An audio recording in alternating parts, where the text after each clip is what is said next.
Hey friends, how are you? It is Christine, and today we're gonna do something a little bit different. I stumbled across this article online, and I will link the article down below for you. Basically, the title is 32 Things Frugal People Never Do. I wanted to stack myself up against this article as a self-proclaimed frugal person and see how I did. Let's go through this list of things that frugal people don't do and give myself a score on it. If you think I'm gonna pass with flying colors, give this video a thumbs up, thanks so much.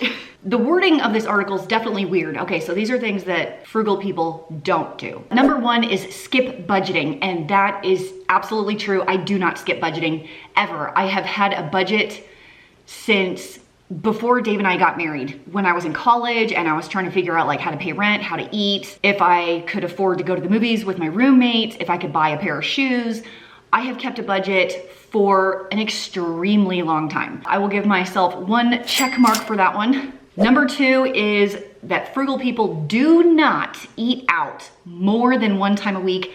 And I passed that one as well because I think I eat out less than once a week. Now that our kids are older, Dave and I do try and go out on a date a little bit more often, although 2020 kind of put a halt to that. But we tried to go out and do something inexpensive like once a week. Before, when our kids were very small, we would go out to eat maybe once every 3 months. Yes, seriously, including fast food. We didn't go out ever. Number three is ignore your credit score. And while I don't check my credit score every day, I do know about where it is because I'm not opening credit cards all willy-nilly. I'm not letting balances roll over all the time. I pay all my bills, I pay them on time, I'm not late. So I do know my credit score is high. Okay, number four is hilarious because it says frugal people do not pay full price. I do not like paying full price. One of my mottos is never accept the first offer. Everything is negotiable. From at a thrift store, you're buying furniture, the grocery store, look for those clearance tags, use cashback apps, use coupons, negotiate when you buy used items, buy used items. Everything is up for negotiation. Five is frugal people do not spend time doing nothing. That's true. So even though I do stay at home and my kids are at school all day, I tend to keep myself busy, whether it's reading books or making videos for you guys or cleaning my house or getting dressed for the day or planning a vacation for my family or helping my kids with homework or painting a wall or organizing or whatever it is. I do like to keep busy. Next is frugal people do not drive everywhere, and that is true. In fact, today in the snow, my husband rode his bike to work. In fact, he made a whole video on commuting to work on his bike. I'll leave that in the doobly-doo if you want to check it out. Most of the time, if I need something, I just don't go. I try and only go out like one day a week and do all my errands at the same time. I just like make a list as the week goes on and I'll just go one time. Next is we do not pay full price for cosmetics, and I definitely try to not pay full price for cosmetics. A lot of my stuff is the cheap stuff like e.l.f. I've had my makeup brushes, don't come at me on this one, for like 15 years. Should I get new ones? I couldn't say.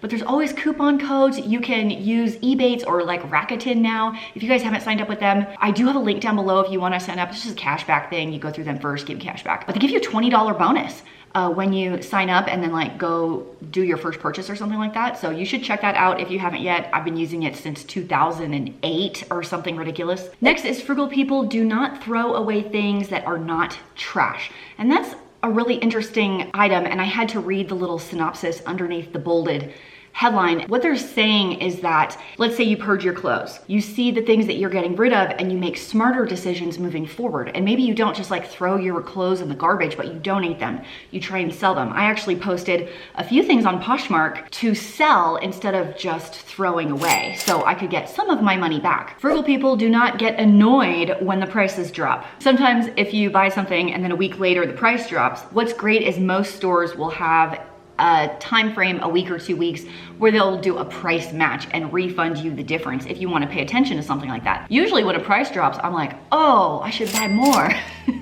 We do not pay attention to name brand items. And I'm gonna say, yes and no. Sometimes the name brand is better. It is. They'll last longer. they're higher quality. Like there's a reason it's name brand. Now, buying something name brand just to have a brand, yeah, okay, I totally see that. But I'm gonna give you an example. Dave has always gotten his workout shorts from Ross or TJ Maxx, not very expensive, and they're fine. They're absolutely fine. But for Christmas, I decided to splurge because it was Christmas and I got him a pair of Lululemon men's workout shorts. Guess what? They're way more expensive than the ones he was buying. In fact, they were over 4 times more expensive than the ones he was buying, but they're his favorite. They are truly better than the cheap ones. That's awful to say as like a frugal person, and I think you should find deals, but sometimes the price does make a difference. These are now the shorts he reaches for all the time. They fit the best, they move the best, they wash the best. They are literally better. I'm not gonna sit here and tell you you need to go shop at Lululemon. I'm not. It's extremely expensive, but sometimes there is something to be said about a name brand. Number 11 is that frugal people are not scared to invest, and that is true. I have been investing in retirement and 401k, IRA, post-tax sheltered, they call them taxable investments, since 2009. And I remember in 2009, so we had the crash of 2008, and in 2009 is when we were ready to start investing. We had paid off our debt, we had set up our emergency fund, and we were ready to go. I had some people tell me, now's a horrible time to invest. The market is down. Well, guess what? That's the best time to invest because you're getting everything on sale and it just goes up from there. All the people who pulled their money out in March and April of 2020, dude, lost the crazy returns that you realized in May and June of 2020. If you tried to time the market at all in 2020, which was very volatile, instead of just leaving it and investing for the entire year, 2020, even with the huge slump in the first and second quarter, still averaged 16% returns in the market. That's mind-boggling. So yeah, definitely not scared to invest. And if you are interested in investing, my link with Webull down below, I think is gonna give you 1 or 2 free stocks when you try to invest your first $100. So they change the promo all the time, but I do have it in the description for you if you ever want to check it out. Frugal people do not keep cable. Dude, Dave and I cut the cable cord a decade ago. I have said for 20 years that one day they're gonna make like a la carte TV watching experience because I didn't need cable or Dish or DirecTV or whatever it is with 500 channels and 490 of them that I didn't want. I only wanted to watch what I want to watch. And I feel like we're about there now with all of the streaming options. And if you don't share your Netflix account with someone else, are you even frugal? 13 is we do not shop at the last minute for gifts. This is like Christmas, birthdays, Valentine's Day, anniversaries. Yeah, that's true. I do plan in advance for all of those things because I've got to get the best deal, and you're not going to get the best deal if you wait till the last minute. Frugal people do not spoil their kids. Yeah, I'm going to say I don't spoil my kids. So I get a big check mark on that one. Frugal people do not buy bottled water. Oh, I think I failed one. Like yes and no. I do buy bottled water, but we don't drink it every day or even every month. I have a couple of cases in my garage for emergencies. For example, we had some kind of water safety issue a couple of years ago in my town where they were like, don't drink the water today, like boil everything that you're gonna use. So in situations like that, I do like to keep some bottled water for an emergency, but we don't just drink like disposable bottled water all the time. We all have regular water bottles. Today I'm using this blender bottle I picked up at the thrift store for $1 as my like water. But all my kids and Dave, they all have the insulated water bottles that they carry with them all day. We don't ignore small health issues. I'm gonna say that's true. Dave had some pain going on. I'm not gonna get into the details, but I'm like, you're 40. Cancer's a thing. It's best just to go get it checked out just in case. My stepdad passed away from asymptomatic small cell lung cancer, which was weird because he was never a smoker. He never had any symptoms. And if he hadn't had a doctor that did a chest x-ray, he wouldn't have lived as long as he did. So if there's something little that you're like, wow, this is kind of off, like you know your body, just go get it checked out. It's just better to know. Frugal people do not upgrade their phone every year. That's true. We don't upgrade our phones every year. I kept my last one for almost 4 years, even though the camera was kind of dead and it was super glitchy. But I did just get the iPhone 12. I'll keep it for a couple of years. In my case, it has a better camera. for me to use to make videos with. This is a long list. Let's go a little bit faster. Frugal people do not delay repairs. So if your house needs a repair on something, you just go ahead and do it right away, or your car or things like that. And we do not start the dishwasher half full. That is 100% true. I fill that sucker to the brim before I hit start. We do not buy something just because it's on sale. I would say in the past, I did that more. These days, definitely not. So another check mark for me. We don't borrow money. And aside from my house, yeah, we don't borrow money. I don't have a loan for anything. I have never had car payments, car loans. Honestly, I even went through college without student loans. Dave was the one who had student loans that we paid off when we got married. The only loans we've ever had are for mortgages. We don't do retail therapy, so we don't spend emotionally, which is true. I eat chocolate emotionally. We don't have empty freezers. If you've ever seen any of my freezer tours, you know that's true. It actually costs more money to run an empty freezer than it does to run a full freezer. And we don't window shop. Yeah, I think that's true. I don't just go to wander around. That's really rare. Because honestly, I do like to shop. I like to look at stuff. But in the last year, going shopping has not been fun. Frugal people do not buy too much house. Yeah, we were always pushed by our realtor to get more house, but we knew what we would be comfortable paying for. I never wanted our mortgage payment to feel like a strain on the budget, so we went a little conservative every single time, even though every single time the realtor is trying to say, but you can afford this, you're gonna get raises, your family's gonna grow, they're gonna push you to buy more house. Guess why? They get a bigger commission. They don't know your personal finances, don't let them do it. Frugal people do not spend money every day. Yeah, that's true. I didn't spend any money today, don't think I spent any yesterday. I don't really know what I'm gonna buy tomorrow. But the people that have charges on their credit card or their debit card like every single day or multiple times a day, they don't do that. We don't buy expensive coffee every day. I don't drink coffee, so that one's easy. We don't throw away leftovers.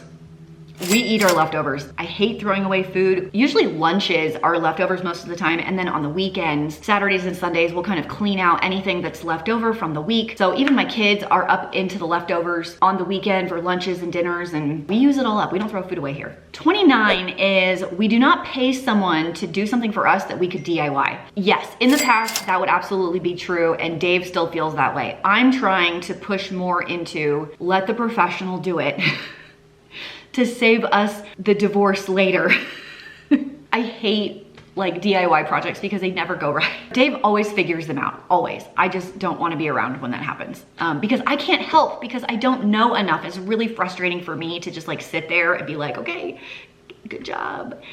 I don't know how to help you. 30 is we do not pay bank fees. Yeah, why? Why? In these days, would you ever pay a bank fee? Ever? Everybody and their dog has free banking. Like if you're paying bank fees, at least in the US, you need to reevaluate your life. And going along with that one, 31 is you don't pay late fees. Pay your bills on time.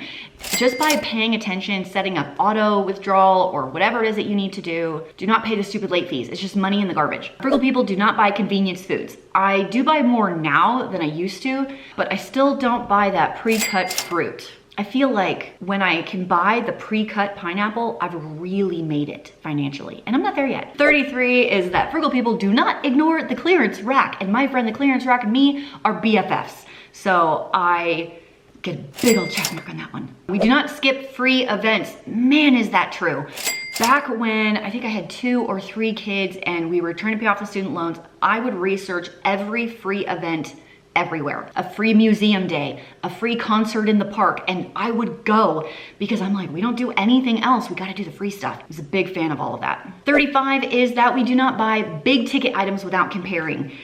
And Dave is excellent at that. I like to look at that too, but he looks at it way, way more. Whether you're buying a car or a vacuum, we just did the vacuum, or a new freezer or a dishwasher or something that's a little bit larger, you gotta compare. You gotta make sure you're getting the best deal, the best brand. It's gonna last you as long as possible. And number 36, and the last one, is that frugal people do not try and live someone else's life. They're saying here in this article, the key to being able to save money and be content is to ignore what everybody else is doing and just focus on you. In today's society of social media and flexing on Instagram with what you have and showing the best parts of your life, that can be really hard to not compare. But Comparison is indeed the thief of joy. So I would recommend ignoring everybody else. You don't know what the heck they're doing with their life, what their goals are. Could be totally different from yours. I think overall, I scored pretty dang well on this article. If you want to check it out for yourself and see how you compare, I will leave that article down below for you, as well as the other items that I mentioned in this video. I hope you enjoyed it, and I will see you in the next one. Bye-bye for today.